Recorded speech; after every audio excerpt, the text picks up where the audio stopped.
Hello. আমি generally এরকম video কখনো বানাই না, প্রয়োজন পড়ে না বা বানাই না, ইচ্ছে হয় না। কালকে মাদার্স ডে, মানে আজকেই মাদার্স ডে।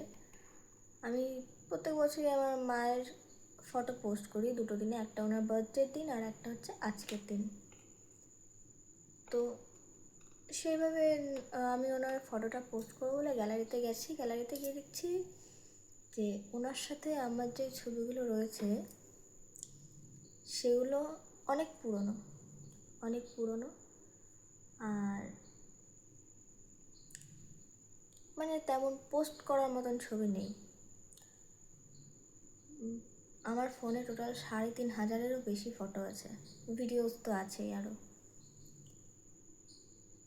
একটু আগে শুয়ে শুয়ে ভাবছিলাম যে যাদেরকে দিয়ে আমাদের অস্তিত্ব, তাদের ফটোই আমাদের ফোনে নেই। এত এত ফটো রয়েছে ফোনে, অথচ ওনাদের ফটো নেই। আমি অবশ্যই খারাপ লাগছে, আজকে আমিও মা হয়েছি, হয়তো কোনোদিন আমার সন্তানের ফোনেও আমার কোনো ফটো পাওয়া যাবে না। কিন্তু এখন জেনারেশনটাই এরকম যে আমরা নিজেদেরকে এত বেশি ভ্যালু দিতে শুরু করেছি যে আমাদের কাছে মা বাবার ভ্যালুটা অনেকটাই কমে গেছে। আমার আমার মনে হয় যে এখনকার জেনারেশনের ছেলে মেয়েদের ফোনে মা বাবার ফটো মনে অনেক, যদি আনম্যারিড হয় তাদের ফোনে যদিও থাকে, যারা ম্যারিড তাদের ফোনে পাওয়াটা খুব রেয়ারেস্ট একটা ব্যাপার। একটু বেশি টাইম নিয়ে নিলাম, তার জন্য সরি।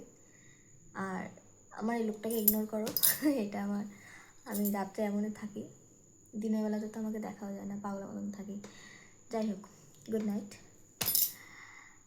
তবে সবাইকে একটাই কথা বলতে চাই যে নিজের ফোনে সবসময় মা বাবার ফটোটা রাখাটা অবশ্যই উচিত, কারণ ওনাদেরকে দিয়েই আমাদের অস্তিত্ব, ওনাদের জন্যই আজকে আমরা পৃথিবীর আলো দেখতে পাচ্ছি। তাই আমাদের কাছে, আমার মনে হয় আমাদের কাছে সবথেকে বেশি মূল্যবান যদি কেউ হয়ে থাকে সেটা আমাদের মা বাবা, আমাদের জন্মদাতা। বেশি জ্ঞান দিয়ে ফেললাম, অনেকটা রাত হয়ে গেল। Good night, bye bye.